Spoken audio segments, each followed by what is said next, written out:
তোমার সবচেয়ে বড় ভুল কি জানো? তুমি না বলতে পারো না। তুমি একজন পিপল প্লিজার। তোমার জীবনের একমাত্র উদ্দেশ্য সবার গুডবুকে থাকা। তুমি ভাবছ যে সবাই তোমার প্রশংসা করছে, সবাই তোমাকে ভালো বলছে। সরি, সবাই তোমাকে বোকা ভাবছে। সবাই এতদিনে জেনে গেছে তুমিই সেই ব্যক্তি যার ঘাড়ে কাঁঠাল ভেঙে খাওয়া যায়। আজ আমি তোমাদের শেখাবো কি করে নিজের ব্যক্তিত্বকে স্ট্রং বানাবে, কি করে না বলতে শিখবে। যখন কেউ নিজেই কাজটা করতে পারে, তারপরেও যখন ইমোশনাল কথা বলে, কখনো প্রেশার দিয়ে তোমাকে দিয়ে কাজ করাচ্ছে, কারণ সে জানে যে তুমি তাকে কাজটা করে দেবে, কারণ তুমি কাজ করবে। তুমি সবার গুডবুকে থাকবে। তুমি ভাবছ যে আমি কত কাইন্ড, আমি কি করে মুখের ওপরে না বলবো। জানো, এটাই তোমার জীবনের সবচেয়ে বড় দুর্বলতা এই মুহূর্তে। তুমি নিজেকে কিংবা নিজের কাজকে প্রায়োরিটি দিচ্ছ না। তুমি নিজের সময়কে প্রায়োরিটি দিচ্ছ না। নিজের সময় নিজের কাজকে প্রায়োরিটি না দিয়ে অন্যের চোখে ভালো হওয়ার জন্য, অন্যের সাথে সম্পর্ক ভালো করার জন্য বারবার অন্যের কাজ করে দিচ্ছ। তুমি অন্যের কাজ করছো কারণ তোমার নিজের টাইম ভ্যালু নেই। আর যেই মানুষের টাইম ভ্যালু নেই তার আদতে তো কিছুই নেই। তুমি হয়তো খেয়াল করেছ, ফ্যামিলি হোক, ওয়ার্কের জায়গা হোক, যে কেউ হোক, তোমাকেই সবাই বলছে দুনিয়াতে তো এত লোক আছে, সেই মানুষটা কেন সবসময় তুমি? তোমার কাছেই সবাই কেন ফেভার চায়? কারণ তুমি তাকে সুযোগ দিচ্ছ। যখন একটা কাজ করতে বলছে তুমি করে দিচ্ছ। এটা কিন্তু তোমার সঙ্গে তোমার একদম ফ্যামিলি সার্কেলেও হয়। তুমি হয়তো দেখেছ অন্যের কথা ভাবতে ভাবতে নিজের লাইফে তুমি চুলি দিয়ে দিয়েছ।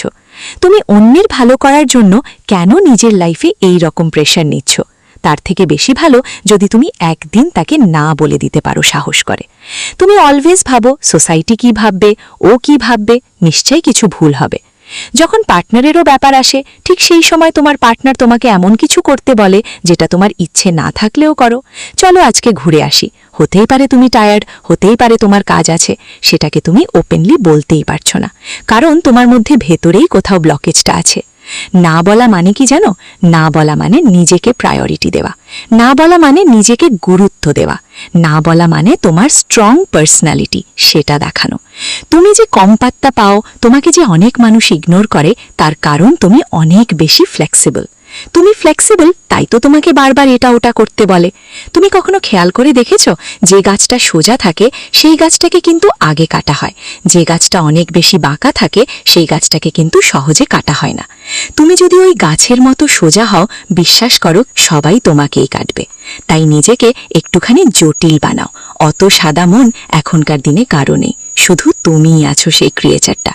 সব জায়গাতে হ্যাঁ বলা কিন্তু তোমাকে উইক বানায়। তাই নিজের ব্যক্তিত্বকে স্ট্রং করার জন্য না বলতে শেখো, যেটা জরুরি।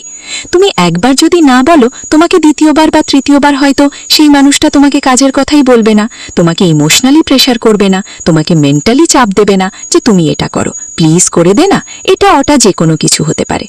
একবার না বলো। একবার না বলতে পারলে তুমি নিজের জন্য স্ট্যান্ড করছো।